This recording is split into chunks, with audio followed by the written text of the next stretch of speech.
हरे राम राम राम। जितनी जोर से आप लोग जयकारा लगा रहे हो ना, इतनी जोर से जयकारा तो अस्पताल में पड़ा पड़ा मरीज लगा देता है। अच्छा ईमानदारी से बताइए, यहाँ पर कोई मरीज है क्या? पीछे की मैया कह रही नहीं। जो अपने पैरों से चलकर कथा पंडाल तक पहुंच जाता है, फिर उसके जीवन में कोई बीमारी आने वाली नहीं। तो कम से कम इतने भाव से जयकारा लगाइए कि आपके जयकारे की आवाज कम से कम मैहर धाम शारदा भवानी के प्रांगण तक पहुंच जाए। इतने भाव से लगाइए, क्योंकि भाव सबसे बड़ा होता है। अरे भावना में अगर भाव है तो भाव से बेड़ा पार है। अगर भावना में भाव ही नहीं तो भावना सब बेकार है। तो दोनों हाथ उठाइए और शरणागति दीजिए। बोलिए बागेश्वर बालाजी सरकार की, बोलिए श्री खैरी धाम के बालाजी सरकार की, पूज्य संत अनंतानंद गिरि जी महाराज की, शारदा भवानी की, खैरी धाम की। अभी ये आवाज तो देवगांव गांव तक नहीं गई। मैहर तो बहुत दूर है। अच्छा ध्यान देना, जब तक बच्चा रोता नहीं तब तक उसकी माँ उसे दूध पिलाने वाली नहीं। माँ सोचती है बेटा नहीं रो रहा है, इसका मतलब इससे मेरी आवश्यकता। ठीक इसी प्रकार जब तक भक्त भाव से पुकारता नहीं तब तक भगवान ही उसकी सुनने वाले। एक बार और जितने कष्ट हैं हमारे सब बालाजी के चरणों पे, हनुमान जी के खैरी कुटी के हनुमान जी के चरणों पे हमारे सब रोग बाधा सहित पाप भौतिक पाप सब नष्ट हो जाए। वो हाथ उठाकर शरणागति दे दीजिए बालाजी के चरणों में। बोलिए खैरी कुटी हनुमान जी महाराज की, संत महंत हनुमंत लाल जी महाराज की, पूज्य संत अनंतानंद गिरि जी महाराज की, 18 पुराण की, सब यजमानों की, सब कथा पुराण वक्ताओं की, सब विद्वानों की जय जय श्री सीताराम। ये आवाज तो हरिद्वार तक चली आए। प्रेम से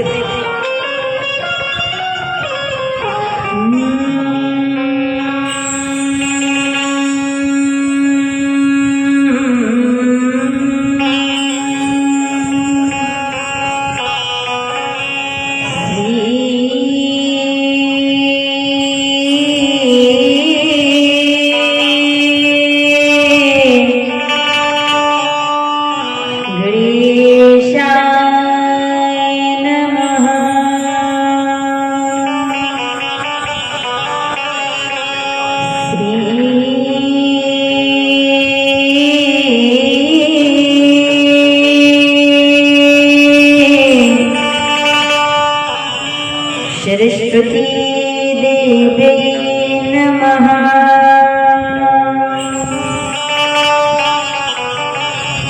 श्री सीताराम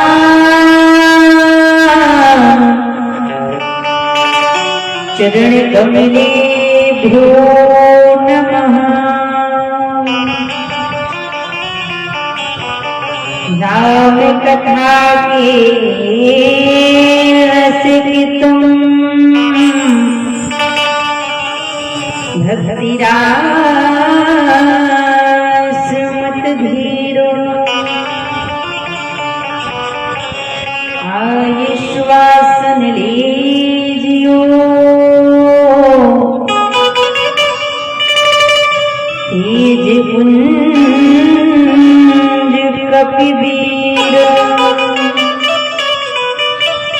श्री सद्गुरुदेवाय चरण कमलेभ्यो नमः।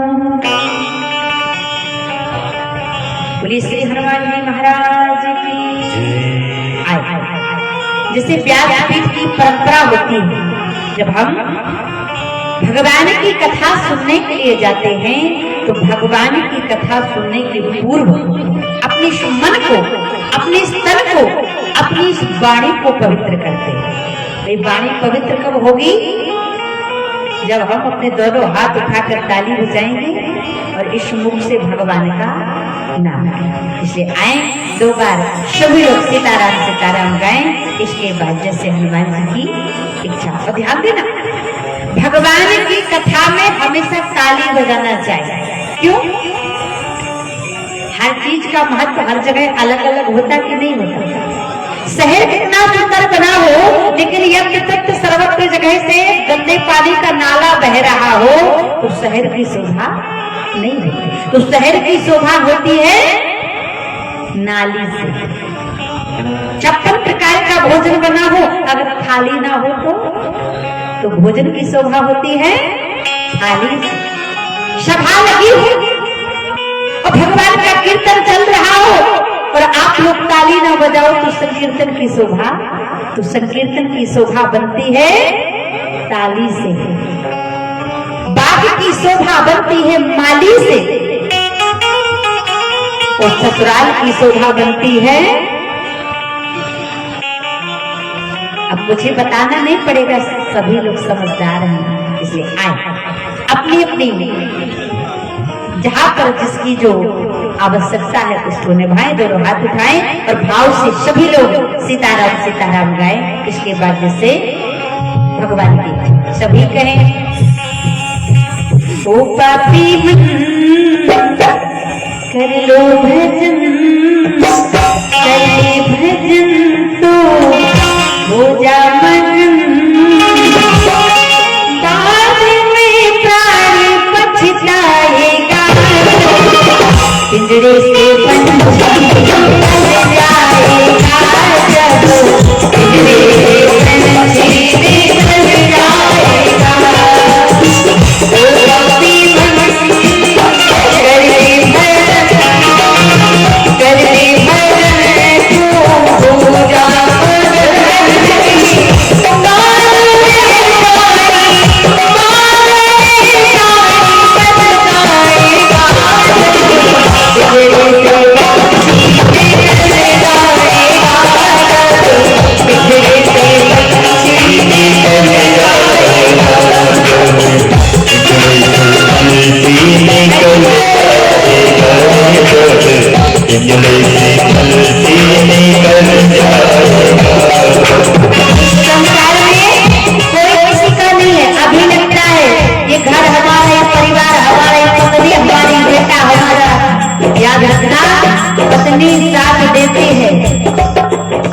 दरवाजे तक, खुद साथ देता है शमशान घाट तक। इसके आगे कोई जाने वाला, अकेले आए हो हमें अकेले ही, इसलिए दोनों हाथ उठा के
बोलिए श्री हनुमान जी महाराज। सभी लोगों ने बड़े भाव के साथ भगवान का भजन किया। जब कथा यहाँ पर आने के लिए सुनिश्चित हुई तो हमारे भैया श्री सुनील पांडे जी से बात हुई। कहने लगे देवी जी हमारा ये गांव, हमारा ये क्षेत्र कितना अच्छा है कि जब आप कथा सुनाने के लिए हरिद्वार से यहाँ पर आएंगी ना तो आपको हमारे यहाँ की श्रोता समाज से, माताओं बहनों से ये बोलना नहीं पड़ेगा कि खैरी कुटी हनुमान जी में आई हुई माताओं जरा हाथ उठा के ताली बजाए। हमारे यहाँ की माताएं बगैर कहे भजन में ताली बजाए, तो ये तो बात बिल्कुल सही निकली। सभी माताओं ने बड़ी ताली बजाई, लेकिन ताली तो बजाई, लेकिन माताओं ने सीताराम सीताराम नहीं गाया। अच्छा माताओं एक बात बताओ, सीताराम गाने में कुछ परेशानी है क्या? एक जगह कथा चल रही थी, हमने कहा सभी माताएं कहेंगी सीताराम सीताराम। एक माता जी कहने लगी देवी जी आप हमसे कुछ भी बोलिए, हम करने को तैयार हैं, लेकिन सीताराम बस नहीं बोलिए। हमने कहा क्यों? बोली इसलिए क्योंकि सीताराम तो हमारे उनका नाम है। हमने कहा किनका नाम है? बोली पप्पू के पापा का। तो भारतीय संस्कृति कहती है कि भारत की पत्नी को कभी पति का नाम लेना नहीं चाहिए। क्यों? क्योंकि वेद कह रहा है जो स्त्री अपने पति का नाम लेती है ना उनके पति की आयु कम हो जाती है।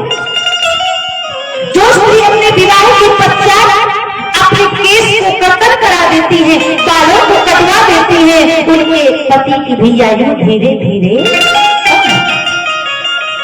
और कहते हैं जो माँ विवाह के बाद जितना लाल रंग का सिंदूर अपने मस्तिष्क पर लगाती है उसके पति की आयु उतनी ही लंबी हो जाती है। लेकिन आजकल पति का नाम तो छोड़िए, आजकल माताएं पति को कहती हैं husband. What you mean husband? Husband का मतलब क्या है? बोले हस धन बैंड इक्वल टू फटा हुआ ढोल। तो क्या आपके पति फटा हुआ ढोल है? नहीं ना। इसलिए यहाँ पर अगर किसी माँ के पति का नाम सीताराम हो, घनश्याम हो, राजा राम हो तो संकोच मत करना, यहाँ पर वो भगवान का नाम है। पंडाल के बाद आपके पति का नाम बोलिए हनुमान जी महाराज की। परमात्मा अखिल को ब्रह्मांड है प्रभु श्री सीताराम जी के चरणों में प्रणाम। जैसे कि हमारे भैया भी सुनील पांडे जी बोल रहे थे देवी जी हमारे हनुमान जी महाराज इतने सरल हैं, यहाँ पर बूढ़ा आ जाए, बच्चा आ जाए, महिलाएं आ जाए, लेकिन हनुमान जी ने कभी किसी पर क्रोध का प्रकोप नहीं डाला। इतनी सरल और इतने बाल स्वभाव रखने वाले हमारे बालाजी हनुमान जी, खैरी कुटी का हनुमान जी बैठे हैं, उनको मैं प्रणाम करती हूँ। एवं 18 पुराण 18 पुराण धन है ये क्षेत्र। एक पुराण हो जाता है तो क्षेत्र पवित्र हो जाता है, और जिस क्षेत्र में 18 पुराण हो जाएं उस क्षेत्र में कभी कोई रोग बाधा आने वाला नहीं। ऐसे 18 पुराण भगवान के चरणों में प्रणाम। यत्र तत्र सर्वत्र जगह से देश के कोने कोने से 18 पुराण को सुनाने के लिए आए विद्वान जनों को व्यास से प्रणाम।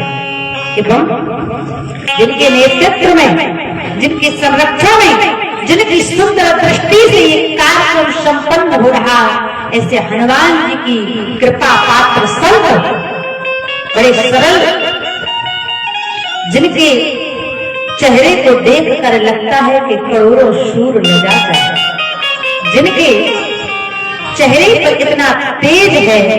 मैंने पोस्टर में उनका चित्र देखा।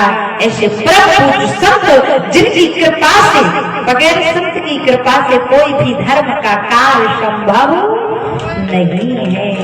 जब तक कोई संत, जैसे भगवान कृष्ण ने गोवर्धन को उठाया तो अंगुली को लगाया, ब्रजवासियों को लगा हमारे डंडों में ताकत है, लेकिन ताकत तो कन्हैया की उंगली पर थी। इसी प्रकार बगैर संत के कोई धर्म नहीं हो सकता। जिनकी एक दृष्टि धर्म के कार्य पर पड़ी, हम तो ग्रामवासी जुट गए और ये यज्ञ 18 प्राण श्री राम कथा, राम जी की प्राण प्रतिष्ठा बड़ी आसानी से संपन्न होने लगी। ऐसे पूर्व संत, अरे वसंत जब आता है तो प्रकृति सुधाई जाती है, और संत जहाँ जाते हैं तो वहां की तो संस्कृति ही सुधर जाती है। जैसे हमारे खैरी कुटी हनुमान मंदिर में पधारे पूज्य यशस्वी सरल संत, ऐसे पूज्य गुरुदेव संत अनंतानंद गिरी जी महाराज के कोटि चरणों में बेटी का परिणाम। समस्त विद्वानजन, काशी बनारस की पावन धरा से पधारे समस्त ब्राह्मणों को प्रणाम।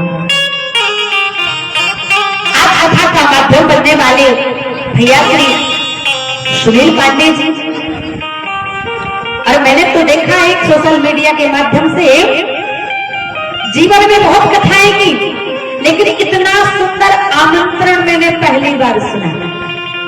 इतना सुंदर भाव विभोर कर देने वाला भैया सुनील पांडे जी की धर्म पत्नी ने, जो पूर्व सरपंच रही, इतना सुंदर आमंत्रण हमें भजन के द्वारा गाकर भेजा कि दे रे निमंत्रण आपको राम कथा का, अबाई होबे जो बड़े सुंदर भाव से। ऐसी प्रियंका पांडे भाभी जी के लिए भी ताली की सेवा करेगी। एवं ये मंच बहुत अच्छा है, पंडाल बहुत अच्छा है, यहाँ की शोभा, खैरी कुटी हनुमान जी के प्रांगण की शोभा तो अकल्पनीय है। मैं इस मुख से वर्णन नहीं कर सकती, ऐसा लग रहा जैसे वृंदावन हो गया। लेकिन मंच अच्छा है, संगीत अच्छा है, कूलर अच्छा है, पोस्टर अच्छा है, 18 प्राण का प्रांगण अच्छा है। लेकिन अगर आप लोग इस प्रांगण में कथा सुनने नहीं आए होते, इसलिए आए हुए जितने भी श्रोतागण हैं, मैं सभी को सिया राम में समझ के प्रणाम करती हूँ। एवं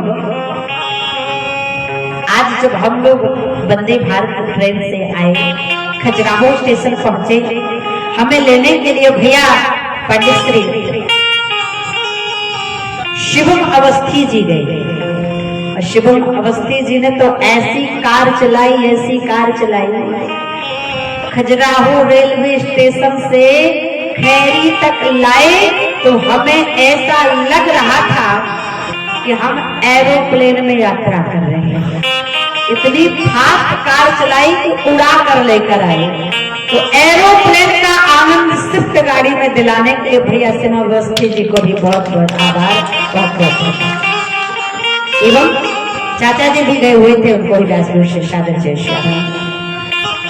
यजमान जी बड़ा अच्छा भगवान का पूजन कराया, और कहीं कहीं के यजमान तो भगवान का जब पूजन कराते हैं ना तो अदरम बदरम स्वाहा कर देते हैं। लेकिन आपने, मैं सुन रही थी, बड़े अच्छे सुंदर श्लोकों के साथ ठाकुर जी का पूजन किया।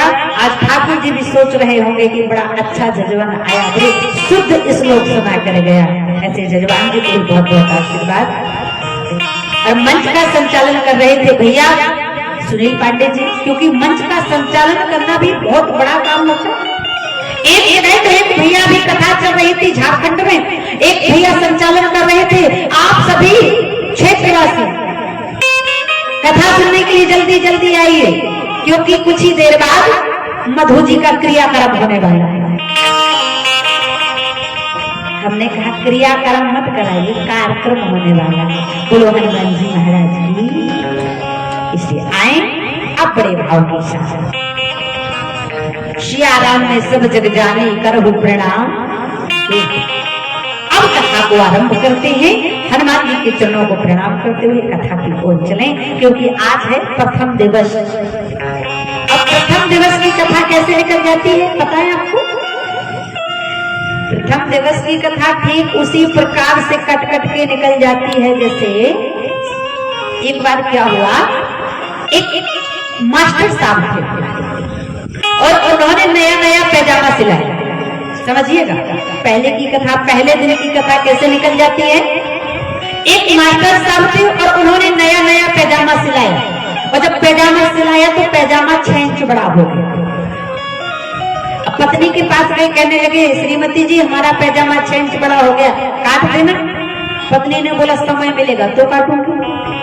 बिटिया के पास गए, बेटी ने भी कहा पिताजी समय मिलेगा तो काटूंगी। बहू के पास गए, बहू भी बोली पापा जी समय मिलेगा तो काटूंगी। अब मास्टर साहब ने सोचा एक काम करता हूँ, आंगन में ये पैजामा टांग देता हूँ, जिसकी भी नजर पड़ेगी वो तो काट लेंगे। वो आंगन में पैजामा टांग दिया, तीनों की नजर पड़ी पैजामे पर और तीनों को समय मिल गया और तीनों ने 6-6 इंच पैजामा काटा। तो पैजामा क्या बन गया, अंदर में। इसी प्रकार पहले दिन की कथा हो जाती है। कुछ समय वक्ता को आने में लग जाता है, कुछ समय संगीत वालों को आने में लग जाता है। अभी तो एक संगीत वाले भैया आ ही नहीं पा रहे, बीच ही में बोलो जैसे। कुछ समय कलश यात्रा में निकल जाता है, कुछ समय आरती बंधन में निकल जाता है, तो कट कट के समय थोड़ा सा बचता है। उतने ही समय में आए, एक घड़ी आधी में पुनियार तुलसी चर्चा राम की हरें हो। अब प्रथम सोपान में हम प्रविष्ट हो रहे हैं राम कथा के। बाबा लिखते हैं, लोग कहते हैं कलयुग आ गया, लेकिन मैं कहती हूँ कलयुग से बड़ा कोई युग नहीं। इसका इको बढ़ेगा, कलयुग से बड़ा कोई युग नहीं। क्यों? अरे द्वापर में देखिए, त्रेता में देखिए, सतयुग में देखिए, तपस्या करनी पड़ती थी, हवन करना पड़ता था, जप करना पड़ता था।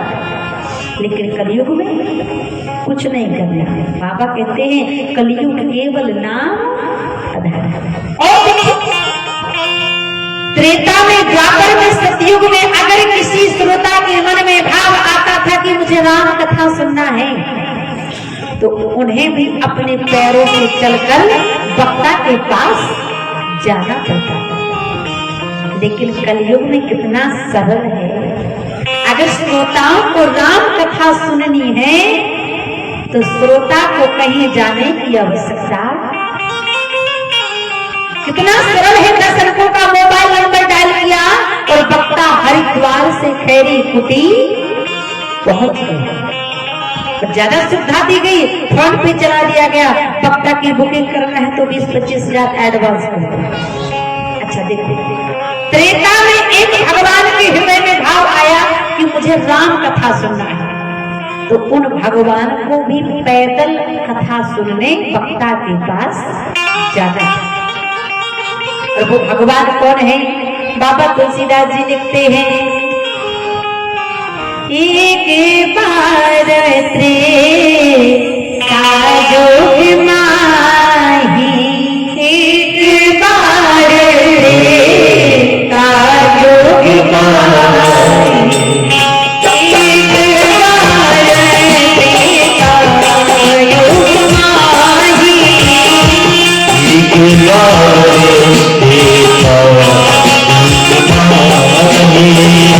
शंभो करे तुम भजरे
भगवान शंकर के हृदय में भाव आया कि मुझे राम की कथा को तो भगवान शंकर के हृदय में आया तो भगवान शंकर अपने पैरों से चलकर कथा सुनने जाते। लेकिन कथा सुनने कहाँ गए? बोले शंभु गए कुंभज ऋषि। ऐसे महात्मा के मुख से कथा सुनने गए जिस महात्मा के अंदर कोई लोभ नहीं था, कोई दोष नहीं था, कोई छल नहीं था, कोई कपट नहीं था। अच्छा ध्यान रखना, हम कथा सुनने तो आते हैं, लेकिन राम कथा सुनने का विषय, जीवन में उतारने का विषय, और भागवत की कथा मोक्ष का, हृदय में बैठने का विषय। भगवान शंकर आज कथा सुनने गए तो क्या अकेले गए? किसी को लेकर गए। तो लेकर किसको गए? बोले बाबा लिखते हैं संग सती जग। हमें कथा केवल सुनना नहीं है, हमें कथा जीवन में भी उतारना। भगवान इतने बड़े संत वीतरागी त्यागी महात्मा जब कथा सुनने गए तो अकेले नहीं गए। किसको लेकर गए? पत्नी को लेकर गए।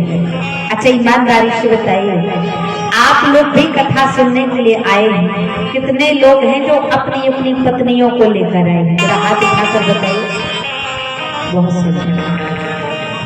ऐसा नहीं कि पार्वती जी तो बैठी हैं, भोले बाबा का पता ही नहीं, बोलो जैसे आ रहा है।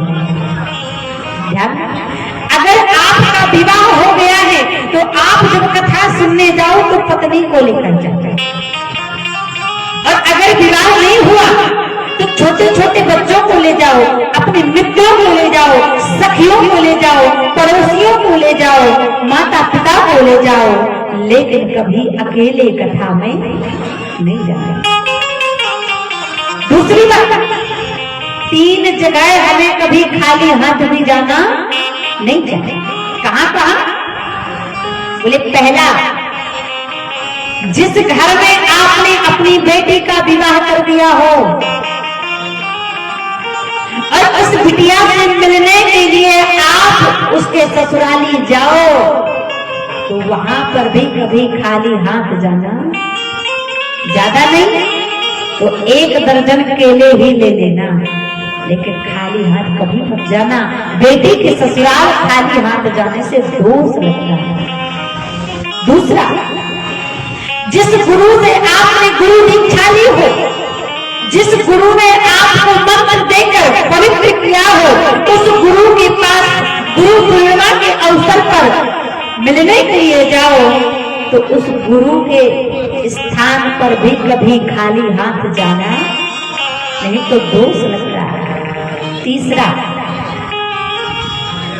कहीं राम कथा हो रही हो, भागवत कथा हो रही हो, वहां पर भी आप जाओ तो कभी खाली हाथ जाना नहीं तो दोष लगता है।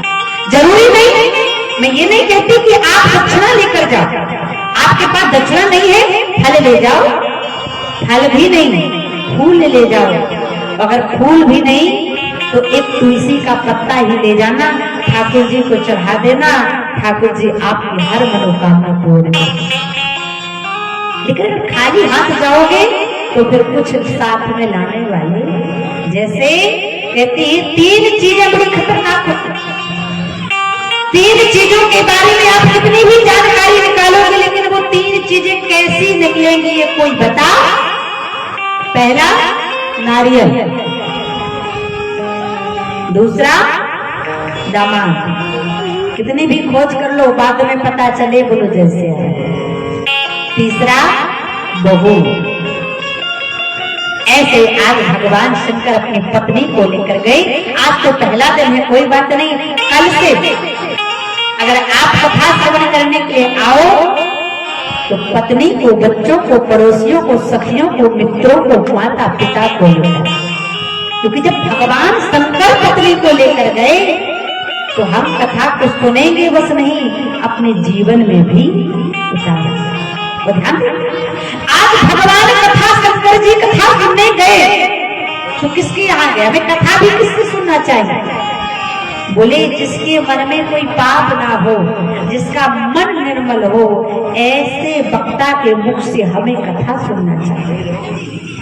आज भगवान ऐसे संत के मुख से कथा सुनने गए और उस संत का नाम बाबा कहते हैं कि शंभु गए कुंभज ऋषि पाई, शंभु गए कुंभज ऋषि पाई।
भक्ति आती है तो लाज चली जाती है, और अगर भक्ति होगी तो लाज चली जाएगी। और अगर लाज रहेगी कि ससुर बैठा है, जेठ बैठा है, हमारा पड़ोसी बैठा है, अगर हम खड़े होकर नाचने लगेंगे फिर वो हमारे ऊपर हंसेगा।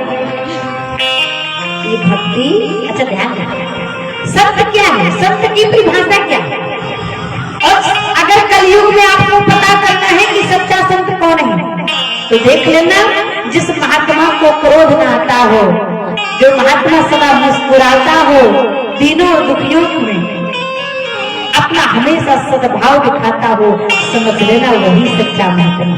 एक बार आज भगवान शंकर महात्मा के पास कथा सुनने के लिए गए। एक बार तो एक महात्मा जी का नियम था कि वो प्रतिदिन 4 बजे उठकर और सरयू में जाके स्नान करते थे।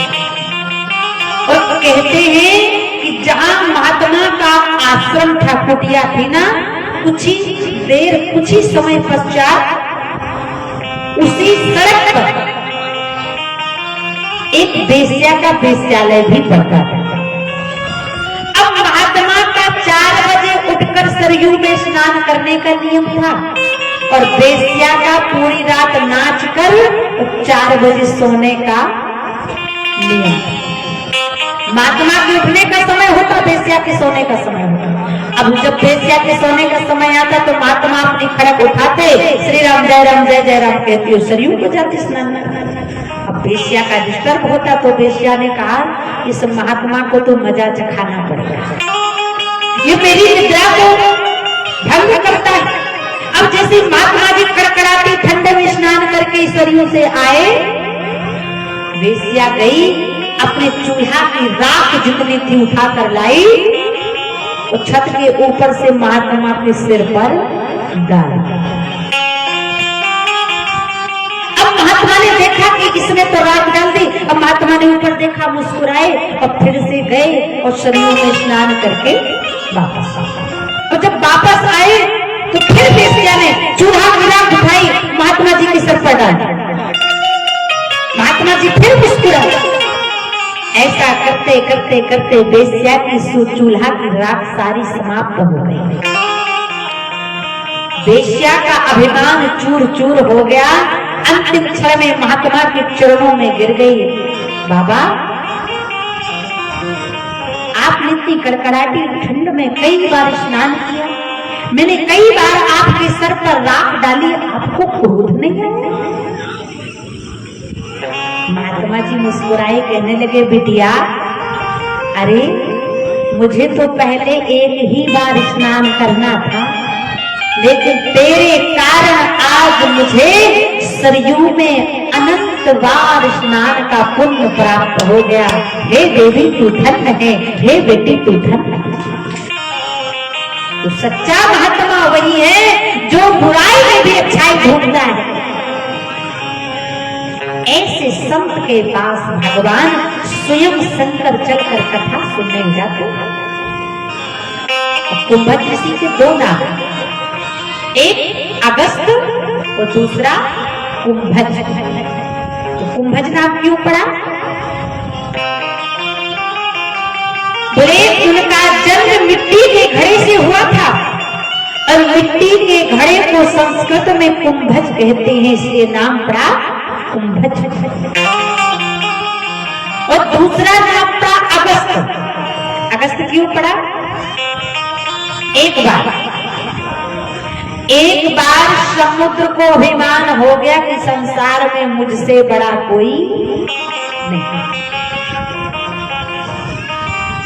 और जब अभिमान हो गया कि संसार में मुझसे बड़ा कोई है ही नहीं, तो अगस्त नाम के ब्राह्मण गए और कहने लगे, बाबा संसार में आपसे बड़ा कोई नहीं है, तो ये बताओ, हे समुद्र देवता, क्या मैं आपके समुद्र से 3 अंजलि जल दे सकता हूं? समुद्र ने अहंकार में कहा, रे महाराज 3 अंजलि जल में आपका क्या बन जाएगा, मेरा क्या बिगड़ जाएगा, ले लीजिए। अब तत्काल अगस्त नाम के ब्राह्मण ने अपनी झोली से कुसा निकाला और उस कुसा को उठाया, उस समुद्र के बीचों बीच डाला और उस कुसा में जितना जल आया उसको निकालकर हाथ पर रख लिया। आचमन करते हुए महात्मा जी बोल पड़े, ओम केशवाय नमः। और जैसे ही जल पिया, आधा समुद्र खाली। फिर कुसा को डाला, जितना जल आया अंजलि पर रखा, बोल पड़े ओम माधवाय नमः। पूरा समुद्र खाली हो गया, बीच में एक गड्ढा बचा। तीसरी बार उसको डाला, जितना जल आया अंजलि पर रखा, बोल पड़े ओम गुरु गोविंदाय नमो नमः। सारा समुद्र खाली। जितने जल जीव से सब तड़पने लगे, पाहिमा चरणों में गिर पड़े। समुद्र का अभिमान नष्ट चरणों में गिर गया। मां भवानी के पति, हे नारायण के उपासक, हे अगस्त मुनि श्रेष्ठ, क्षमा कीजिए। हे ब्राह्मण देवता, क्षमा कीजिए, गलती हो गई, गलती हो गई। अगस्त नाम के ब्राह्मण को दया आ गई। और जब दया आई तो कहते हैं, अगस्त ऋषि ने जो समुद्र का जल एक साथ पान किया था, वही जल लघु संख्या के माध्यम से संसार में वापस कर दिया। और तभी से समुद्र का जल खारा भी बन गया। लेकिन जब समुद्र का जल खारा पड़ा ना, जब समुद्र का जल खारा पड़ा तो माता लक्ष्मी को क्रोध आ गया, क्योंकि माता लक्ष्मी के पिता कौन है? बहुत सुंदर। कहीं कहीं जाते हैं तो श्रोता ऐसे बैठ जाते हैं जैसे मौन हो गए, लेकिन यहाँ पर दादाजी ने बड़े सुंदर भाव से बताया, माता लक्ष्मी के पिता समुद्र। और माता लक्ष्मी ने देखा कि ब्राह्मणों को बड़ा अभिमान हो गया। एक ब्राह्मण ने तो पिता को ही पी लिया और दूसरे ब्राह्मण ने तो मेरे पति की छाती पर ही लात मार दी। तो आज कहते हैं माता लक्ष्मी ने ब्राह्मणों को श्राप दे दिया। अधिकतर यहाँ पर ब्राह्मण समाज विराजमान है, तो ब्राह्मणों को श्राप क्या दिया माता लक्ष्मी ने? माता लक्ष्मी ने कहा, ब्राह्मणों बड़ा अभिमान हो गया है आपको, इसलिए मैं श्राप दे रही हूं। बोले क्यों? माता लक्ष्मी कहती है पिता हमारे खारे कर दिए, पति कुमारी लात, इसलिए तब ही से सखी हम कहते ब्राह्मण मांगत खा। माता लक्ष्मी के पिता को खारा किया अगस्त नाम के ब्राह्मण ने, और माता लक्ष्मी के पति नारायण की छाती पर प्रहार किया ब्राह्मण भैभू ने। माता जी ने श्राप दे दिया। माता लक्ष्मी जी ने कहा जाओ ब्राह्मणों, बड़ा अभिमान है, पिताजी को खारा कर दिए हो, पति जी को लात मार दी, इसलिए जाओ हमेशा मांग कर खाओगे। तब माता लक्ष्मी ने सोचा ब्राह्मणों को श्राप तो मैंने दे दिया, लेकिन अगर ब्राह्मण श्रापित हो जाएगा तो फिर लोगों की तरह ही कौन खाएगा? तो जब तरह ही कोई नहीं खाएगा तो उस आत्मा का कभी कल्याण भी नहीं। माता लक्ष्मी ने तत्काल आशीर्वाद दे दिया, जाओ ब्राह्मणों, अब मैं तुम्हें आशीर्वाद दे रही हूँ। जिस गांव में, जिस क्षेत्र में जाकर भागवत पुराण को, हरिवंश पुराण को, ब्रह्मवैवर्त पुराण को, मत्स्य पुराण को, बाबर पुराण को, जिस क्षेत्र में जाकर तुम किसी भी पुराण को सुना दोगे और जो जजवान तुम्हें दक्षिणा देगा उसका सदा सदा के लिए कल्याण भी। क्योंकि ध्यान दें, भगवान को प्रसन्न करने के दो मार्ग हैं। कौन कौन से? पहला मार्ग है यज्ञ कीजिए और यज्ञ में डालिए स्वाहा तो नारायण प्रसन्न है। दूसरा मार्ग है एकादशी के दिन, अक्षय तृतीया के दिन किसी ब्राह्मण को अपने घर में आमंत्रित कीजिए, खीर पूरी सब्जी हलवा खिलाइए और भोजन कराने के बाद 500 रुपए की दक्षिणा उसके हाथ पर रख दीजिए। ब्राह्मण कहेगा आहा, तो भी भगवान प्रसन्न हो जाए, क्योंकि पृथ्वी का देवता ब्राह्मण है और इस भूमंडल की धरा को धारण करने वाला एक निर्भीक बैरागी संत होता है, जो धर्म की रक्षा के लिए सदैव तत्पर रहता है। अगर संत संसार में ना हो तो धर्म का कार्य भी अवरुद्ध हो जाए, क्योंकि संत है क्या? बोले संत बड़े परमार्थी। संत को कुछ नहीं चाहिए, एक तो उपन्ना में अपना सारा जीवन निकाल देता है, तपती दोपहर में तखत पर कोई वस्त्र भी न बिछा हो फिर भी वह अपने शरीर को तपाकर धर्म की रक्षा कर देता है, क्योंकि संत बड़े परमार्थी। और कंधे पर बंदूक, राम नाम के गोला छोड़े भाग जाए यमदूत। आग लगी आकाश में, झरझर गिरती अंगार, और संत न होते जगत में तो जल मरता संसार। राम संतन के पिता, संत राम के पूत, संत न होते जगत में तो रहते राम निपूत। बोलिए श्री संत भगवंत अनंतानंद जी महाराज की। क्योंकि आज भगवान शंकर की राम कथा सुनने गए तो बाबा लिख रहे हैं कि शंभु गए कुंभज ऋषि पाही, शंभु गए कुंभज ऋषि पाही, शंभु गए कुंभज ऋषि पाही।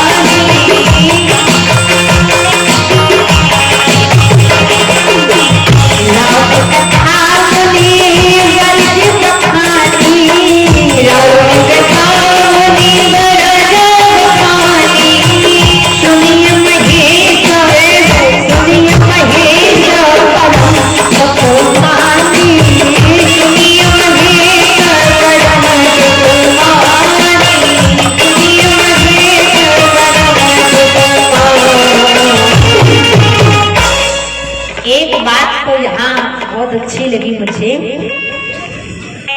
खैरी कुटी हनुमान जी के प्रांगण की ये बहुत अच्छी बात है। कहीं कहीं जाती हो ना तो भले वहां पर 4 माताएं बैठी हों, लेकिन 4 माताएं इतना शोर करती हैं, इतना शोर करती हैं कि 40 को फेल कर देती हैं। लेकिन धन्य है खैरी गांव की माताएं, और खैरी कुटी हनुमान जी के स्थान पर आकर इनकी आत्मा और पवित्र हो गई। मैं जब से देख रही हूं कोई भी माँ अपनी बगल वाली से बात नहीं कर रही है। जितनी माताएं बैठी हैं उनका मन केवल और केवल कथा में है, किसी का मन इधर उधर नहीं भटक रहा। तो यहाँ की माताओं में इतना सुंदर अनुशासन है। एक बार मैयाओं के लिए आपको ताली जरूर बजाइए, बड़ी प्यारी माता है। कहीं कहीं ऐसा होता है कि कई लोग कथा में तो बैठते हैं और शरीर तो कथा में रहता है, लेकिन मन कथा में,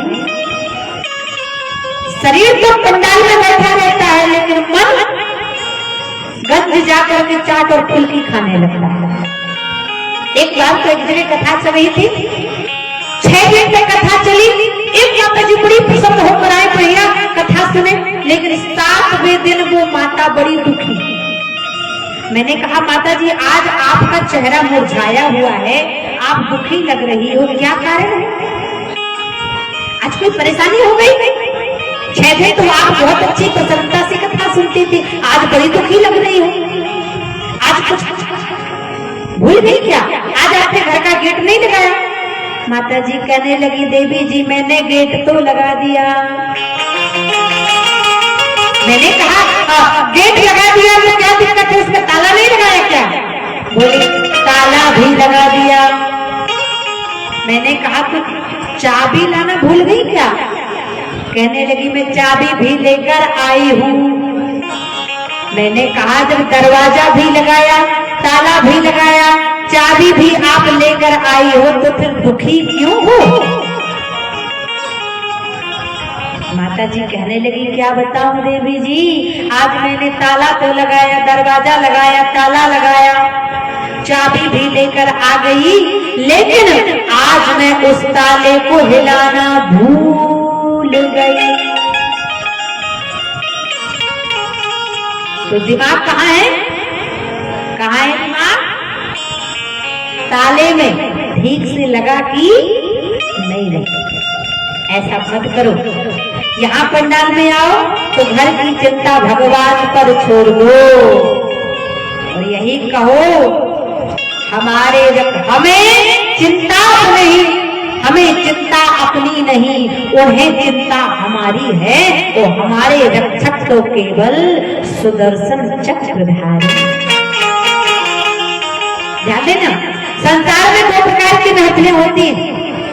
एक तो महफिल है जहां जाकर आप वहां पर भी नशा और यहाँ पर भी नहीं, लेकिन उस महफिल जाओगे तो वहां का नशा सुबह पियोगे शाम को उतर जाएगा। लेकिन अगर इस महफिल का नशा एक बार लग गया तो जीवन पर्यंत उतरने वाला। इसलिए कहते हैं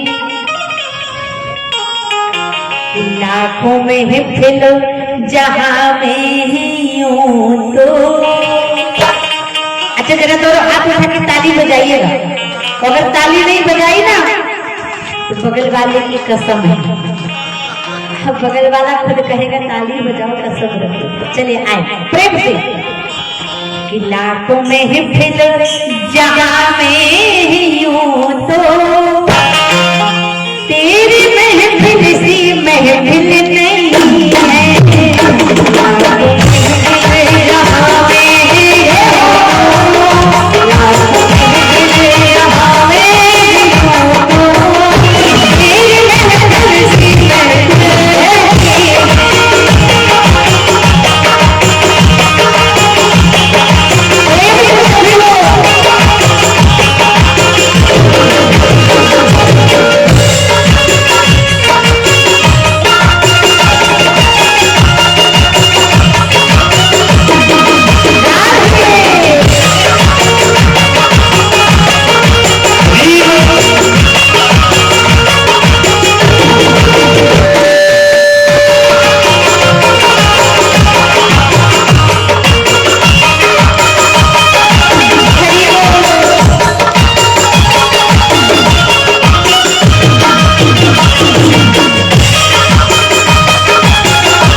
पीछे के लोग जो चबूतरे पर बैठे हैं, कई लोग तो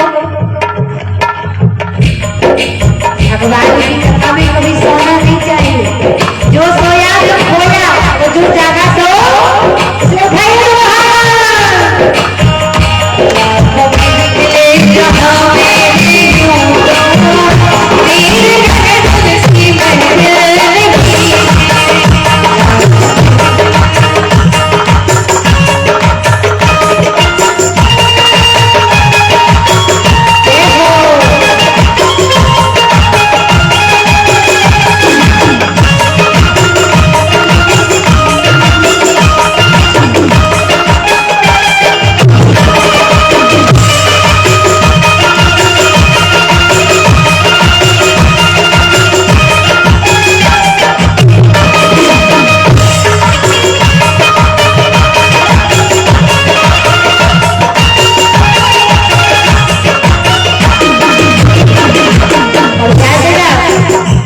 कभी कहते लोग पीते हैं पीती के गिरते, हम पीते हैं गिरते नहीं हैं।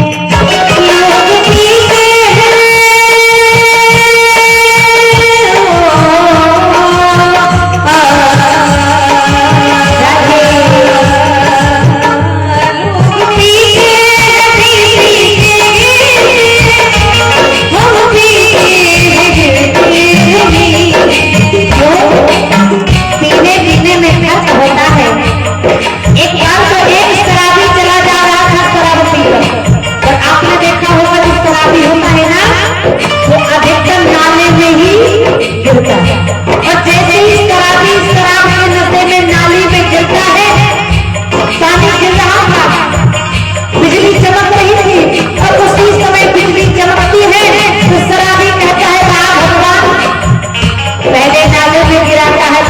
फोटो नहीं बनता है।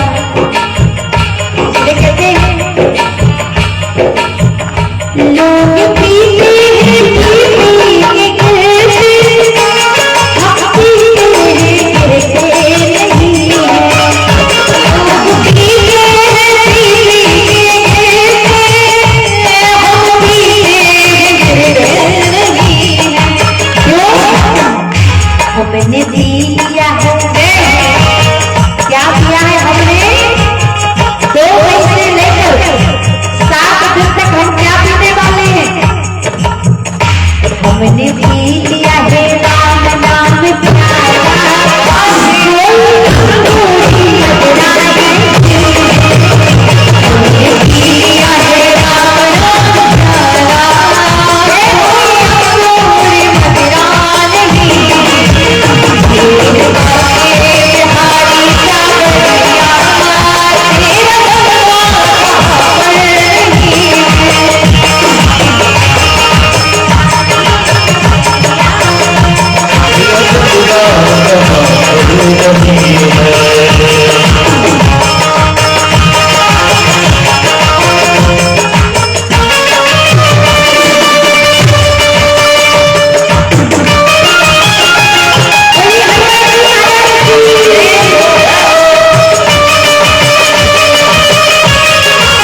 हो जाए। अब दोनों हाथ उठाइए और 80 किस्ती से ताली बजाइए। जब तक ममता है जिसने की उसकी रहमत बरसती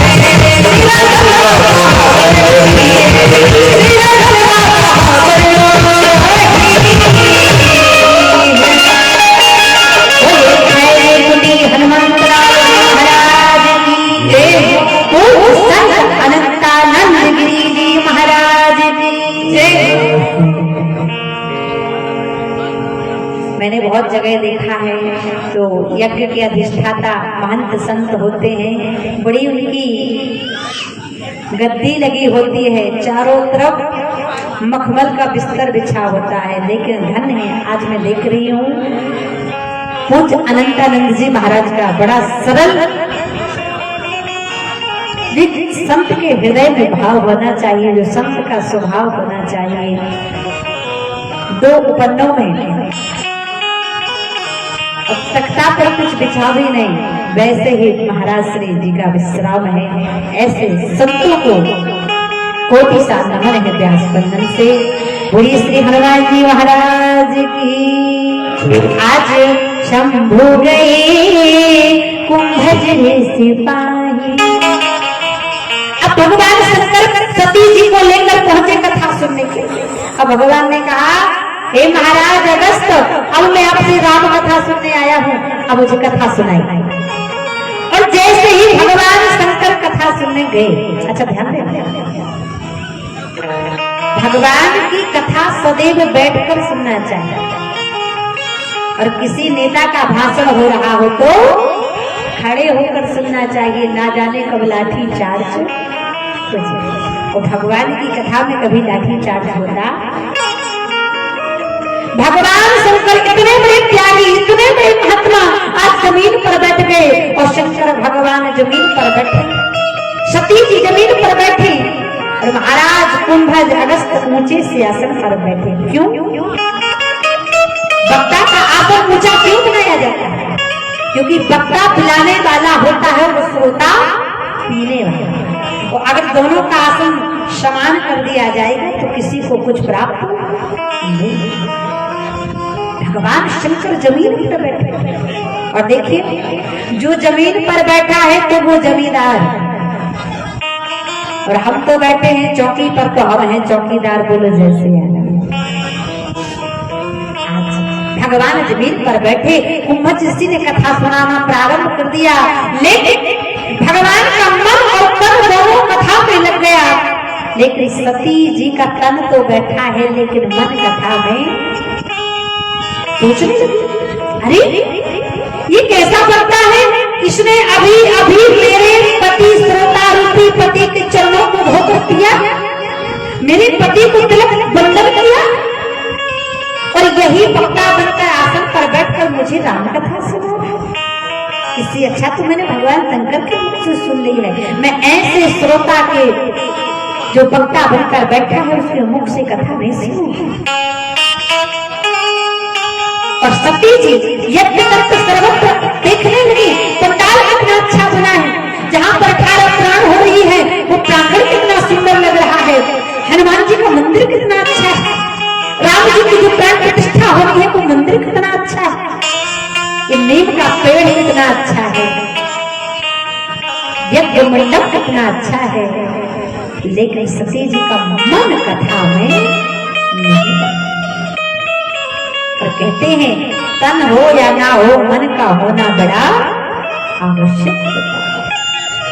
आज सती जी का मन कथा में नहीं लगा, भगवान शंकर तो मगन हो गए कथा सुनने में। आज भगवान की कथा सुनते सुनते सुनते बहुत समय व्यतीत हो गया। कुछ समय बाद माता सती भगवान शंकर से कहती हैं कि मुनि सैन माघ से बुरा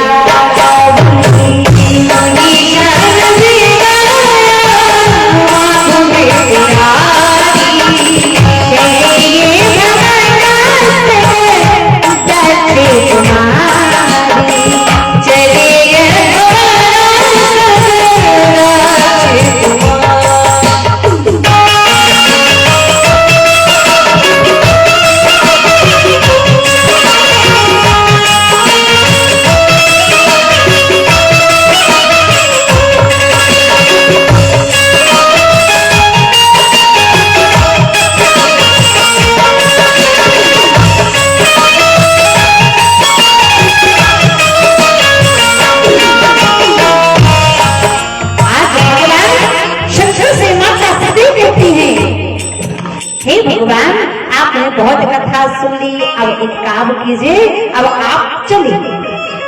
अच्छा ध्यान देना, आज एक बार कहा सती जी ने, भगवान ने नहीं सुना, दूसरी बार कहा नहीं सुना, और तीसरी बार जब सती जी ने कहा तो भगवान शंकर को सती जी की बात माननी पड़ गई। क्यों? क्योंकि संसार में 3 हट होती है ना, बड़ी खराब होती है। कौन कौन सी? एक बाल हट जो हमारी कन्हैया ने की थी, मैया मैं तो चंद्र खिलौना ले। दूसरी राजहट, जो आजकल के युवा नेता बनने के लिए हठी हो जाते हैं, जमीन बेच देते हैं, घर द्वार बेच देते हैं और हट कर लेते हैं हमें तो विधायक बनना ही बनना है, तो राजहट। और तीसरी प्रियाहट। माताओं ने अगर हट कर ली ना कि 9 लाख का हार चाहिए, तो इसका मतलब चाहिए। एक बार तो एक भैया का विवाह हुआ, अब उसके मित्र ने कहा भैया तेरा विवाह हो गया, तूने अपनी पत्नी से नहीं मिलवाई।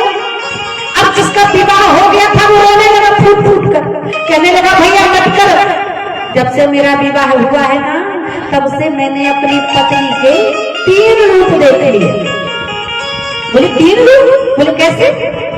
बोले पहला जब विवाह हुआ था तो मेरी पत्नी लग रही थी चंद्रमुखी की तरह, धीरे धीरे लगने लगी सूर्यमुखी की तरह, और अब तो जब जब ड्यूटी से घर जाता हूँ तो पत्नी लगती है ज्वालामुखी की तरह। तो त्रिया चरित्रम पुरुष भाग्यम, अरे देवो न जानो कुतो मनुष्य। नारी के कई रूप होते हैं, तो नारी के रूपों को देवता नहीं जान पाए तो मनुष्य की क्या औकात है। कहा ए बाबा चलो कथा बहुत सुन ली, और कहते हैं ना इन हाथों की शोभा होती है दान करने से। एक बार क्या हुआ, एक गांव में एक सेठ रहता था। तो सेठ बड़ा कंजूस, इतना कंजूस कि अगर उसकी चाय में मक्खी गिर जाती है तो मक्खी को भी चूस के फेंक देता। अच्छा एक बात बताएं, अगर मक्खी चाय में गिर जाती है तो आप किसको फेंकते हो? चाय को। और वही मक्खी घी में गिर जाए तो घी कितने लोग फेंकते हैं? जरा बताना हाथ रख। देखो हम अपनी सुविधा से काम कर लेते हैं कि नहीं? मक्खी चाय में गिरे तो मक्खी को, घी में गिरे तो मक्खी को। अच्छा ध्यान, एक गांव में एक सेठ रहता था, बड़ा कंजूस, इतना कंजूस कि गांव में ये हो रहा था तो चंदा से बचने के लिए काशी चला गया कि चंदा ना देना पड़े, 18 पुराण होता। अब जब काशी गया तो काशी में होते हैं 80 घाट। अब 80 घाटों में गया, देखने लगा कि प्रत्येक घाट पर एक पंडा बैठा है, तो जब तक पंडा को दाना नहीं दूंगा तब तक स्नान करने को भी। अब सोचने लगा कि यहाँ पर दान करना पड़ेगा, उससे 80 घाटों को छोड़कर 81वें घाट गया, और उस घाट पर कोई पंडा, क्योंकि उस घाट का नाम था शमशान घाट। सोचने लगा अच्छा मौका है, डुबकी लगा लेता है। और जैसे ही डुबकी लगाई तो शमशान घाट के सबसे बड़े पंडा कौन है? बोलो जरा जोर से, बोलो आदिदेव महादेव की। शमशान घाट के सबसे बड़े पंडा भगवान शंकर। तत्काल भगवान ने पीला पीतांबर पहना, पीले कलर में चंदन लगाया बैठे। ओ भैया जरा पहले दान लाओ, इसके बाद स्नान करो। अब देखो सेठ कितना कंजूस। सेठ ने गंगा में ही झूठ बोल दिया। अरे बाबा तो चोरी हो गया कुछ देने लेने के लिए। सज्जनों, घर में कोई पाप करोगे ना तो प्रयाग की गंगा में धुल जाएगा। गांव में कोई पाप करोगे ना हरिद्वार की मनसा गंगा में धुल जाएगा। लेकिन अगर गंगा में ही बैठकर पाप करोगे तो उम्मीद मत करना कि वो धुल जाएगा। तो जहां आप लोग बैठे हुए क्या है? ये कोई प्लास्टिक की कुर्सियां नहीं है, ये कोई लकड़ी का खंबे का पंडाल नहीं है। जहां पर आप बैठे हो ना, तो जब से राम कथा प्रारंभ हुई है तब से ये पंडाल गंगा बन गया है। गंगा कौन सी? बाबा कहते हैं राम कथा मंदाकिनी चित्रकूट चित्रचार और तुलसी सुभग स्नेह वनसी रघुवीर बिहार। ये भी गंगा है। यहाँ बैठकर जो दान पुण्य करोगे तो आपकी औलाद के जीवन में काम आएगा। किसी की बुराई करोगे, ईर्ष्या करोगे, गाली दोगे तो भी इसका पाप धुलने वाला। अब सेठ ने कहा महाराज आप रजिस्टर में लिख लो मैं आपको 10 दान कर रहा हूँ, 6 माह के बाद मेरे घर आना ले जाना। अब देखो कितना कंजूस है सेठ। भगवान ने कहा तुम्हारा पता क्या है? सेठ रहने वाला अगर छतरपुर का था तो पता लिखवा देता है जबलपुर कि आएंगे भी तो मैं मिलने वाला। संयोग से भगवान शंकर 6 माह के बाद दान लेने के लिए सेठ के गांव पहुंचे तो क्या हुआ? सेठ ने देखा कि काशी का पंडा दान लेने के लिए आ रहा। तत्काल घर को गया, पत्नी से कहता है अरे सेठानी काशी का पंडा दान लेने के लिए आ गया और मुझे दान देना, इसलिए काम करो मैं सो जाता हूँ तो मेरे ऊपर एक चादर डाल दो और जोर जोर से रोना प्रारंभ कर दो कि हाय राम सेठ जी तो ऊपर चले गए। सेठ सो गया, सेठानी रोने लगी। भगवान आए, भगवान ने कहा सेठानी हम काशी से आए हैं, हमारा दान बाकी है, लाओ। सेठानी कहने लगी क्या बताएं महाराज जी, सेठ जी तो अभी अभी ऊपर चले गए। भगवान समझ गई तो इसकी लीला। भगवान ने कहा ऐसी बात है सेठानी, चलो अगर सेठ अभी अभी ऊपर चला गया है तो हम भी काशी से आ चुके हैं, अब हम सेठ की अर्थी को बंधा देकर ही जाए। अर्थी बनाओ। अर्थी बनाई गई। भगवान ने सोचा कि इतना बड़ा कंजूस है, दान ना देना पड़े इसके चक्कर में ये मरने को भी तैयार। भगवान धीरे से पास में जाते और कहते हैं कान में भैया सेठ सीधे तरीके से दान कर दे नहीं तो मरना पड़ेगा। सेठ मन में कहता है मर जाऊंगा लेकिन दान नहीं करूंगा। सेठ को जलाकर राख कर दिया लेकिन उसने कंजूसी नहीं छोड़ी। लेकिन भगवान शंकर तो अवड़ गए, सेठ की कंजूसी से प्रसन्न हो गए, पुनः जीवन दान दे दिया। भगवान बोले हे कंजूस सेठ, अभी तक मैं तुझसे दान मांग रहा था, अब एक काम कर तू मुझसे वरदान मांग। सेठ की कंजूसी देखो। सेठ कहने लगा हे भोले बाबा अगर आप मुझे वरदान देना चाहते हो तो ये वरदान दो कि जो मैंने आपको काशी की गंगा में 10 दान करने को बोला था वो 10 माफ कर दो, मैं उसको चुका नहीं पाऊंगा।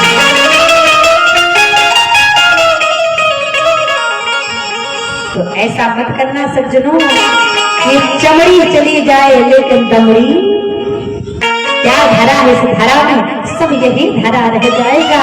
तो क्या तू लेकर आया जग में, क्या तू लेकर जाएगा। और कहते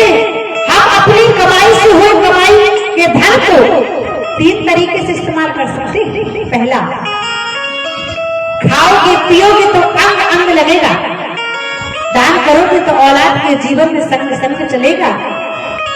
और तीसरा, कुटिया में गाड़ के रखोगे तो जंग जंग लगेगा, क्योंकि पुण्य की जड़ पाताल तक और पाप की जड़ अस्पताल तक। विद्वान कहते हैं कंजूस का धन शैतान खाए, तो जो बचे तो सरकार में जाए, बोलो जय सिया राम। इसलिए हरिद्वार में सेवा शक्ति धाम अनाथ आश्रम भी चलाया जाता है। इसलिए जिसकी आत्मा कहे तो अनाथ बच्चों के लिए आप लोग दान कर सकते हैं। बोलो हरिद्वार धाम की जय। भगवान शंकर ने कथा को सुना, सती जी ने नहीं सुनने दिया। लेकिन ध्यान रखो, कथा सुनने का और ना सुनने का क्या प्रभाव है।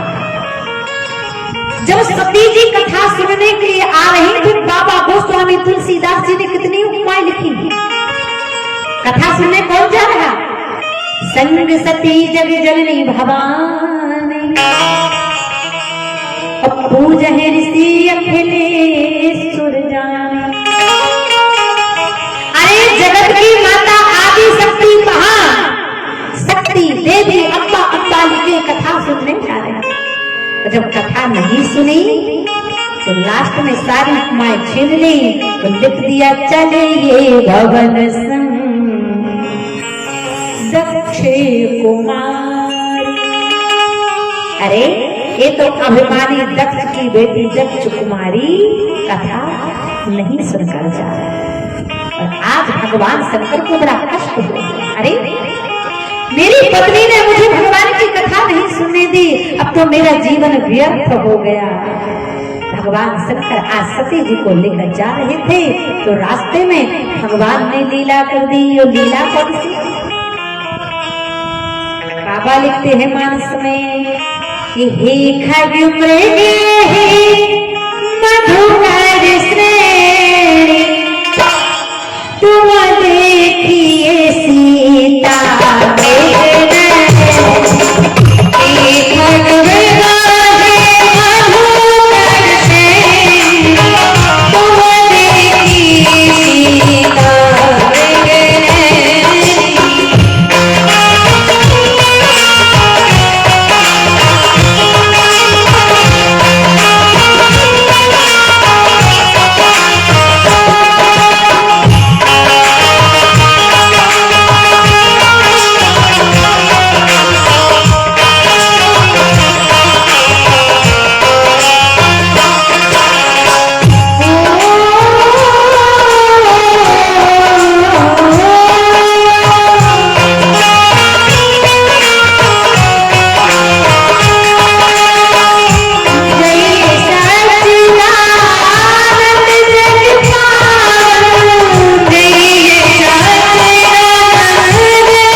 भगवान शंकर विचार करने लगे, राम राम मेरी पत्नी ने मुझे कथा नहीं सुनने, और मैं तो यहाँ कथा सुनने की।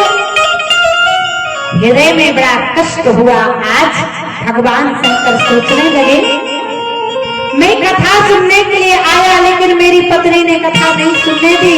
हे प्रभुलाल, अगर आपकी कृपा हो जाए तो एक झलक आपका दर्शन मुझे हो जाए। तत्काल कहते हैं मन चाहिए नहीं होता है, हरि चाहिए तत्काल। और आए थे हरि भजन को वतन लगे।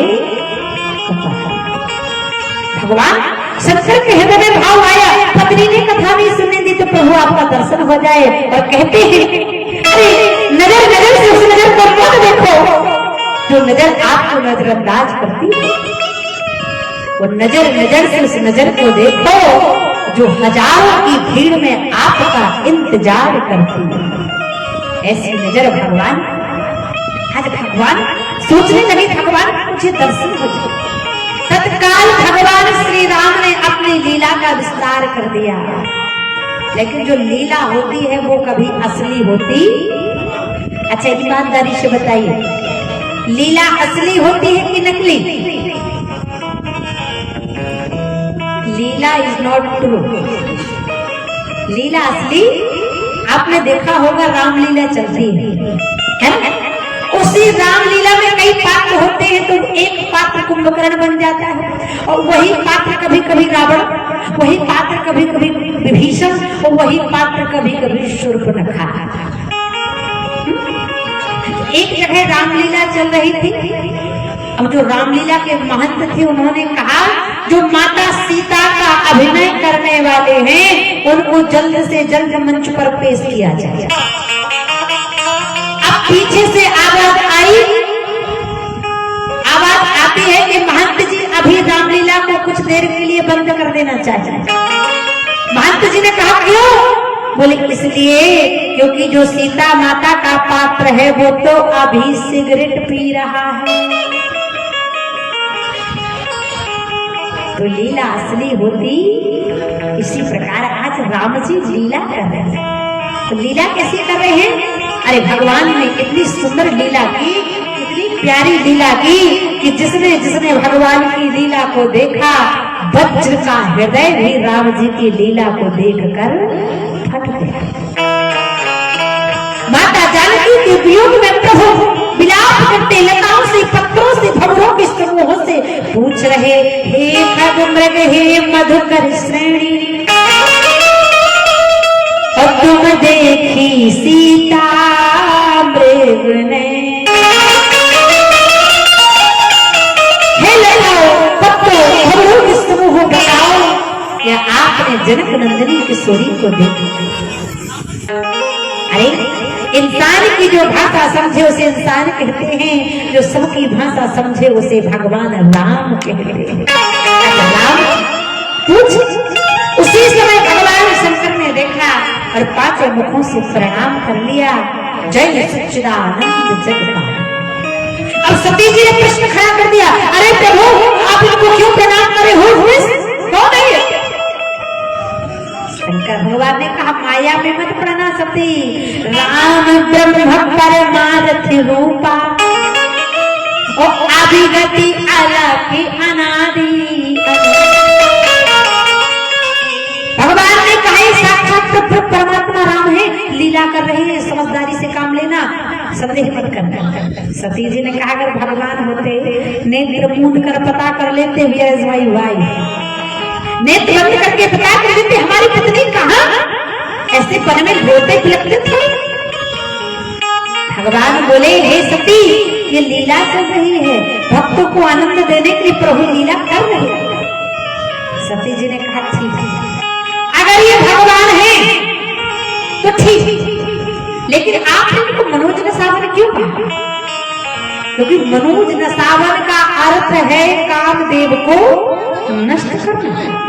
और जहां तक मैंने सुना है कि काम को तो आप नष्ट करते हो, तब से भी तीसर नयन उभारा और चितवत काम भयो जरी छाया। अरे काम को तो आप नष्ट करते हो, मैंने को क्यों बोल रही हो कि ये नष्ट करते हो? शंकर भगवान ने कहा मैं बाहरी रूप से नष्ट करता हूँ, आंतरिक रूप से तो राम ही काम को नष्ट करता है। क्योंकि जहाँ राम तहाँ काम नहीं, जहाँ काम नहीं राम, और तुलसी दोनों नहीं रहे रब रजनी एक।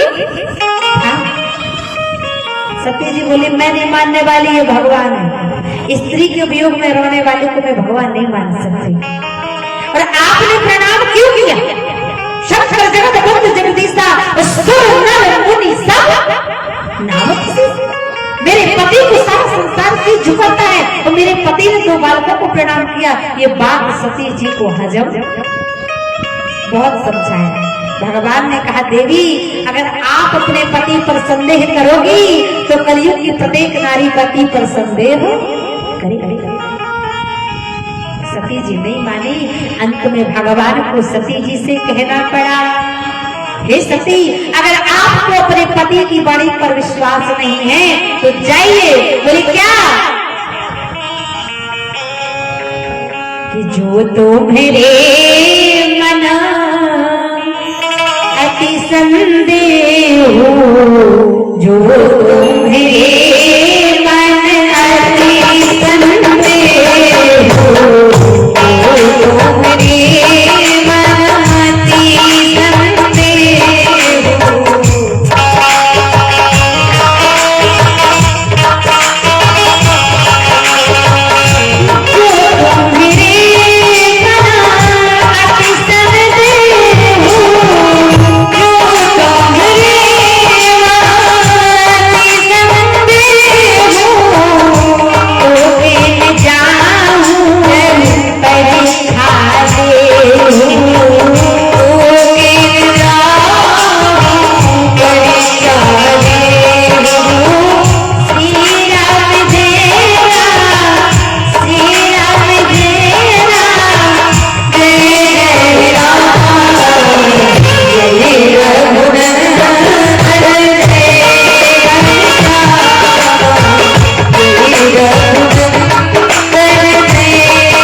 बैठी तो गिनी चुनी 4 माताएं हैं, लेकिन ध्यान देना आज हम जब शिवम भैया के घर गए ना तो माता जी ने बड़ा स्वागत किया। 10 प्रकार के तो कम से कम बिस्किट ही खिला दिए, वो 10 प्रकार की नमकीन, और इतने भाव से मैया ने स्वागत किया। ऐसा लगा कि जब सबरी मैया की कुटिया में राम जी आए थे वैसे वो भाव विभोर हो गई थी ना, ऐसे आज शिवम अवस्थी जी की माता जी ने बड़े आदर भाव के साथ स्वागत किया। उन्हें ऐसा लगा कि हमारी बिटिया ही हमारे घर आई हो, तो उनके भाव के लिए एक बार ताली जरूर बजाएं। और कहते हैं उस घर में हमें कभी नहीं जाना चाहिए। बोले किस घर? बोले आओ नहीं, आगर नहीं, नैनन नहीं सने, तुलसी वहां न जाइए कंचन बरसे। 7 दिन आपके घर में रहना है, न आपकी हमें टीवी ले जाना, न कूलर ले जाना, न एसी ले जाना है। क्या ले जाना है? भाव। अगर आपका भाव मिल गया तो हृदय से आपको हम दुआएं देकर जाएंगे। याद रहेगा कि किसी मैया के घर में हम रुके, हमें कितना आनंद आया, और जो भाव हमें आपके घर में मिला है वो अच्छा लगा। आज भगवान शंकर ने बहुत समझाया। तो बताओ अगर पति समझाए तो पत्नी को पति की बात समझ में ना आए, बोले समझ कर भी ना जो समझे तो मेरी समझ में फिर वो ना समझ। पत्नी को पति समझाए और पत्नी को पति की बात समझ में ना आए तो समझ लेना उस पत्नी का विनाश काल निकट आ। अच्छा ईमानदारी से बताओ, खैरी की कितनी माताएं हैं जो प्रतिदिन अपने पति के पैर दबाती हैं? जरा हाथ उठा के बताओ। माताओं को पति के चरणों की सेवा करना चाहिए। क्यों? क्योंकि पति के चरणों की सेवा करने से हमारे घर में लक्ष्मी की कृपा होती है। तो ऐसे नहीं तो कम से कम धन की लालच में ही दवा का बोलना चाहिए। भगवान शंकर ने बहुत समझाया, लेकिन सती जी को समझ में जब समझ में नहीं आया, भगवान ने कह दिया कि जो तुम्हारे मन अति संदेह तो गिन जाओ परीक्षा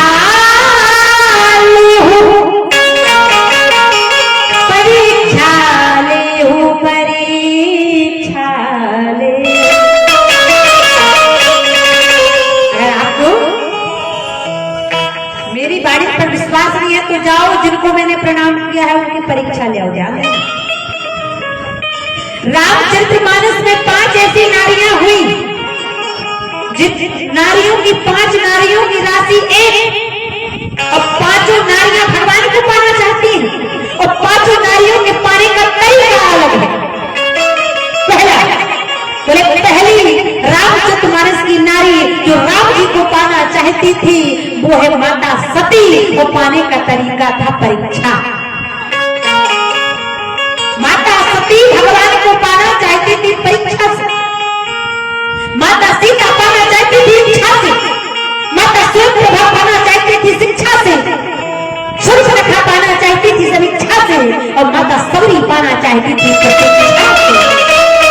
और जिसने भगवान की प्रतीक्षा की उसका कल्याण सर्वदा।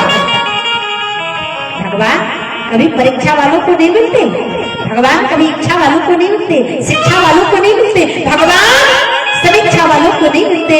अरे प्यारे परमात्मा को मिल जाते हैं प्रतीक्षा करने वालों को।